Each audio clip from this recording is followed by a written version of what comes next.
Okay, so we all love our children, right?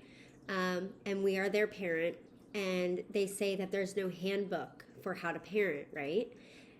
Technically, there are tons of resources out there. None of them are foolproof, right? But we grab a little bit from here, a little bit from there, a little bit from my YouTube channel. Um, but also, we want to know that we are able to help our children to be the best version of themselves that they can be. And when you have a child with a disability, you are a lot of times seeing a lot more negatives than positives. Um, you're in a world where your child is being analyzed and looked at, and you're having constant meetings about their behaviors and about the things that they can't do. And it's a lot. It's a lot of heartache. So I'm so glad that you're here on the ABA for Real YouTube channel, because today I'm going to talk about the difference between accepting the behavior and accepting the person for who they are, because I think that they're two different things. For those of you who don't know me, hello. My name is Melissa. I'm a board certified behavior analyst. I have a passion for helping families go from survival mode to happiness in their days. I am trained in crisis management. I love to teach future professionals in the field of behavior analysis. I also volunteer for the Behavior Analyst Certification Board, and I have been working in this field for many, many years. I've helped hundreds of families go from places that they've never thought and then break through barriers that they never thought that they could. So here we go. We're going to talk about accepting behaviors, okay? So there are some pretty tough things that a child might have as a part of their behavior repertoire, especially in the developmental community. So I'm talking about children who have diagnoses of autism spectrum disorder, or Down syndrome, or oppositional defiance disorder, or ADHD, okay? Maybe your child doesn't have this diagnosis, but they are engaging in these behaviors, okay? So, but you've heard it all the time and time again, or your child, like, you know that they're doing this, you know that it's going to happen, you don't know what to do about it, like, it's just happening. Let's just say it's aggression.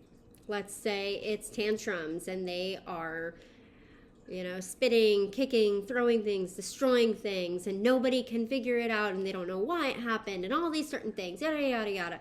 And you just hear it constant. You also live it. You experience that at your home. It happens out in the community, it happens in the car, right?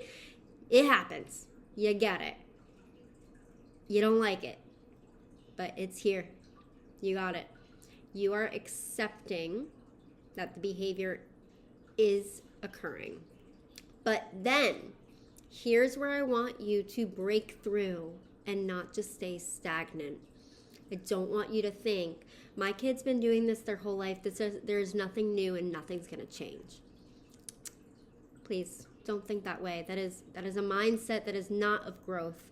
I'm telling you, there is a way, we've just got to figure it out. And it might take some time. It might take lots of different ideas, influences, trials, and errors. But I don't want you to have the mindset of it is what it is, and that's who my kid is. Because behaviors can change. There are lots of ways to do it. But the idea is that you are accepting that the behavior is occurring, but you are not accepting that the behavior is going to stay. Okay? That's a really important distinction that I want you to consider and think about. We are not going to think that this is just how it's going to be for the rest of my life. Because if you think that way, then it might be that way for the rest of their life. Okay? So please, please, please try to think of that future mindset growth moving forward. So then there's the thought of accepting the person for who they are. And this one hits home for me. There's a lot of different ways to think about it, but I'm going to give a couple examples. So especially if you have a child who has been labeled to have a diagnosis of something, right? There are some things that just come with the disability, and they're a little weird, they're a little off, might be a little quirky, but that's just how it goes with somebody who has a diagnosis.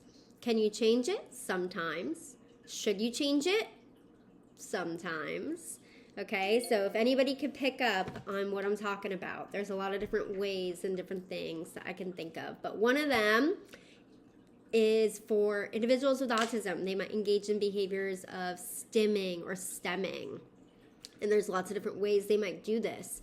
But the behavior itself functions and occurs because they enjoy it. It's a sensory function. It feels good to them. It's not hurting anybody. Might be a little annoying, but it's just who they are. It's how their body is telling them to be.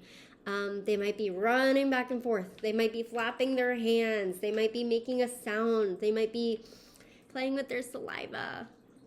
It might happen. So in certain cases, for example, with the health and safety, we might want to change that behavior a little bit and replace it. But for things that are just quirky, who they are, I want you to think about what's the severity of it. Do we really want to change it? And then let's say that it's something that they engage in so much that it interferes with their ability to attend to tasks. Then we want to think about, okay, I accept my child for who they are. They do this thing and like, hey, it is what it is. But I would love for them to limit it to a lesser degree. So instead of doing it all day long for like an hour and like they only get little blips of breaks whenever, I get their attention real quick. If they could attend to a task and then learn that at certain periods of time, hey, here's your stimming time, or hey, you have some free time, go do what you please. And then they end up jumping up and down on the couch, having fun and enjoying themselves, right? Then that is accepting a person for who they are.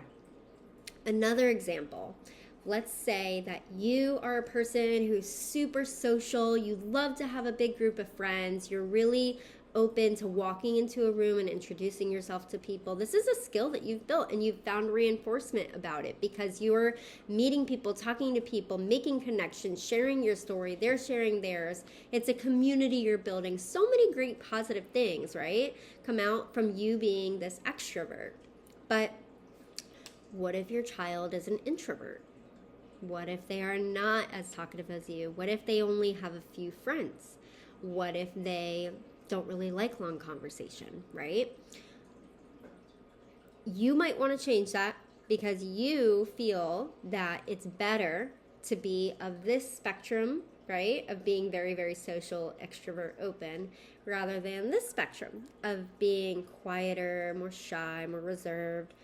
But I want you to think, why is your child acting that way? Is it their preference? Do they still have a good quality of life with their friends, with people whom they love, like their family members? Do they have social skills but are just choosing not to really use them? Then hey, let's think about this and consider, is this something that is really necessary to change? May I accept my child for their preference of being this way? So those are some examples and differences, key differences that I really wanted you to take from this video about accepting a behavior and then needing it to, having the mindset that, yes, this should be a behavior that we change, but then also looking at qualities and traits and behaviors that your child may be engaging in that you must learn to accept and not change. Okay, this is where I think there's no playbook. So I'm so excited that we have been recording videos, and this channel is titled ABA for Real because it is my real take on how behavior analysis should be. It should be making a person be the best version of themselves, but of what they want their lives to be. Not what I think, not what you think, but what they think.